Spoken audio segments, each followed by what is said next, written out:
Как многие из вас уже смогли убедиться из предыдущих видео или еще убедятся из следующих выпусков, факт выживания личности после смерти физического тела доказан. Доказан давно, убедительно, много раз, с использованием разных методов, подходов и инструментов доказывания.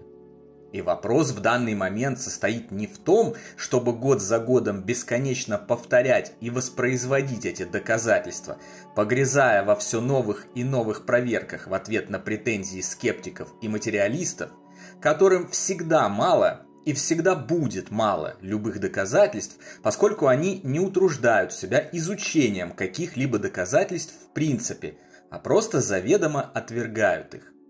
Взаимодействие со скептиками и неверующими в попытках им что-либо доказать – это бесконечное болото повторения одного и того же лишенного смысла процесса. Абсолютно пустая трата бесценного времени, сил и возможностей. Они отмахиваются от любых доказательств, в своем невежестве не желают изучать их, а вся их база опровержения жизни после жизни строится на известном выражении «этого не может быть, потому что не может быть никогда». Они продолжают высокомерно ухмыляться, отправлять к психиатру тех, кто вступил на путь познания, и высокопарно повторять избитое «никто оттуда еще не вернулся и ничего не рассказал». Хотя на самом деле давным-давно уже и вернулись, и рассказали, и записали, и опубликовали, и подтвердили, и повторили это бесчетное количество раз. Главный вопрос сейчас состоит в том, как распространить уже имеющиеся знания, доказательства и уверенность на как можно большее количество открытых к этому умов. Здесь все до смешного просто. Осознание факта продолжения жизни после смерти физического тела, а себя как бессмертной духовной сущности, рожденной творить добро, сеять вокруг себя любовь и менять мир к лучшему, освобождает от страхов, дарит утешение и уверенность в грядущем воссоединении с ушедшими родными и близкими, переворачивает личность и раздвигает ее рамки, создает и запускает цепные реакции света, позитива, сострадания и милосердия, которые, в свою очередь, ставят мир на рельсы, ведущие к прекращению зла, войн, убийств, насилия и жестокости. Скептицизм и отрицание же бессмертной сущности человека, погружение его в материю, сосредоточение исключительно на материальных благах, деньгах, квадратных метрах, яхтах, мерседесах, славе, популярности и власти тормозят и поворачивают вспять этот процесс. Равнодушие, жестокость и материальные ценности продолжают править большинством умов. Это не просто вредно, это крайне опасно, так как баланс добра и зла в мире смещается в сторону зла и вполне способен поставить всех нас на грань полного исчезновения. Последние события в мире, вплотную подтолкнувшие его к Третьей мировой ядерной войне, наглядно это подтверждают. Дошедшие же до нас из древности сведения о катаклизме, который в Библии называется Великим потопом, упрощенные и облеченные в красивую сказочку о Ное и его сыновьях с большой деревянной лодкой, показывают, что вымирание цивилизации вовсе не исключенное событие, и вероятность такой своеобразной перезагрузки погрязшего во зле человечества, отравляющего мать природу и пожирающего само себя, с каждым днем лишь увеличивается.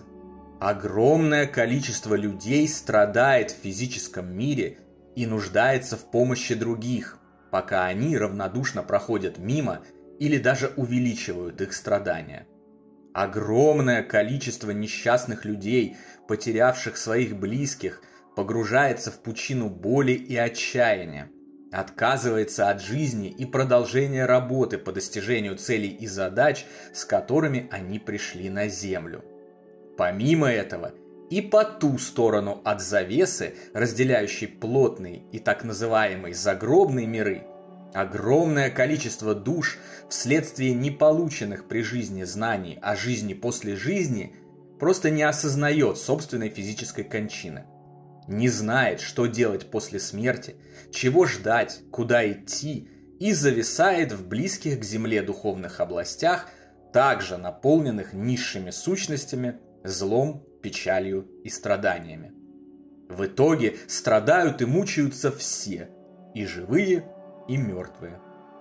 Удивительно, насколько легко остановить эти страдания, и насколько одновременно это сложно, потому что железной хваткой поработили сознание людей их главные враги – упрямство, эгоизм, нежелание пересматривать свои устаревшие взгляды, фиксация на деньгах, власти и материальном.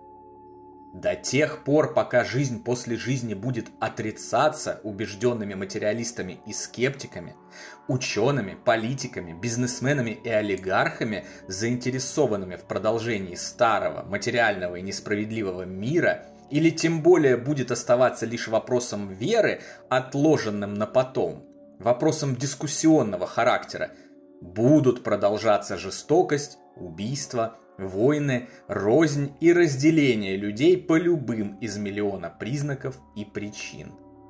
Люди будут бояться смерти, горевать, ненавидеть, множить вокруг себя боль и печаль, сражаться за якобы ограниченные ресурсы и территории, лгать, воровать, убивать друг друга, тем самым погружая мир в бездну страха, страданий, несчастий и закрывая себе путь к свету. Мы уже узнали, что разные миры, земной и потусторонний, составляющие его сферы или планы, вибрируют на разных частотах. В зависимости от настройки частоты и синхронизации передатчика мира с приемником телом, мы видим и осязаем мир, в котором живем. В одних мирах хорошо, в других плохо. Но почему в высших духовных сферах так прекрасно? Там нет зла, насилия, лжи и жестокости, а низшие сферы наполнены ужасами и злобными безумными душами. Каким именно образом частота вибраций определяет такое положение вещей? Разве могут попавшие в рай люди вмиг избавиться от всего плохого, что в них было на земле? Нет, не могут. Смерть сама по себе ничего не меняет. Ничего не добавляет к личности и не забирает у нее. Все дело в том, что, выражаясь понятным языком, частотная сетка, на которой размещаются упомянутые частоты вибраций и, соответственно, миры, планы или уровни, это любовь. Любовь – это главная сила и энергия во Вселенной. Количество любви в душе у каждого определяет и высоту частоты вибраций. Люди, которые еще в земной жизни развили в себе любовь, отказались от насилия и жестокости, помогали другим и совершали хорошие поступки, не просто попадают в прекрасный мир. Они его творят, создают сами, вместе с другими людьми, завершившими свой земной путь. Очевидно, что подобное притягивается к подобному, и групповая мысль, объединяющая добрых людей, создает для них и добрый и замечательный мир, лишенный зла. Те же, кто любви в себе не развил, потратил жизнь на бессмысленную погоню за деньгами, зло и насилие в отношении других, вместе создают для себя мир страданий и после физической смерти переезжают в него на постоянное место жительства. Странно, что для многих эта элементарная вещь остается непостижимой. Это же видно еще на земле, когда, идя по жизни от юности к старости, мы развиваемся, наполняемся знаниями, мудростью и любовью, меняется и наше окружение.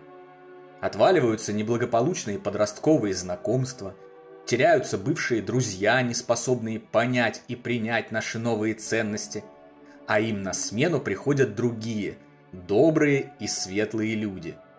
Круг общения полностью меняется, и вот мы уже окружены не бедовыми хулиганами, алкашами и тупицами, а развитыми, одухотворенными людьми, в компании которых так приятно находиться, помогать друг другу и вместе излучать свет и добро в окружающий мир. Наша общая задача – распространять живительное, очищающее и помогающее знание о жизни после жизни. Вместе, единым фронтом участвовать в деле улучшения существования человечества на Земле, снижения, а затем и полного избавления от злобы, агрессии и жестокости по отношению друг к другу. Таким образом, вместе, по кирпичику, мы будем строить более справедливый и добрый мир, в котором будут жить и получать земной опыт наши потомки и наши собственные будущие воплощения. Да, существовать в конструкции, что нам бы только дожить свой век, а после нас хоть потоп, невероятная, чудовищная глупость, потому что не существует такого понятия, как «после нас». Все мы еще не раз вернемся в этот мир и будем пожинать плоды своих же собственных предыдущих жизней. Это же очевидно. Вредя планете и другим людям сейчас, мы вредим не каким-то там абстрактным потомкам, а самим себе. Любые поступки всегда имеют последствия, и эти последствия во всех без исключения случаях, так или иначе, быстро или со временем, но всегда и неотвратимо возвращаются к авторам этих поступков. Так уж все устроено во Вселенной. Если вашей душе откликается хоть что-то, что я рассказываю на этом канале или пишу в наших книгах цикла «Жизнь после жизни есть я знаю», хоть что-то вам кажется истинным, логичным и заслуживающим внимания, если что-то дарит вам позитивные эмоции, утешение, радость, благодать и позитив, я прошу вас, поделитесь этим с другими. Передайте полученное знание дальше. Родным, друзьям, коллегам на работе, горюющей вдове из соседнего дома, матери, потерявшей ребенка, соседу по лестничной клетке, оплакивающему свою половинку, просто случайному прохожему, с которым разговорились на улице. Отдайте им эти радостные эмоции, эту любовь, это добро и утешение, которые затем, словно круги на воде, пойдут дальше, создавая цепную реакцию любви, света и добра, автоматически приводя к описанным мной целям наш мир, а персонально вас в райские духовные сферы. Нет ничего более приятного, чем помогать другим, чем дарить и отдавать. Почему?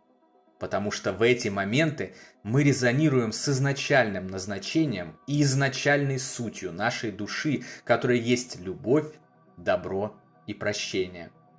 С детства все мы знакомы с выражением «подарки приятнее дарить, чем получать».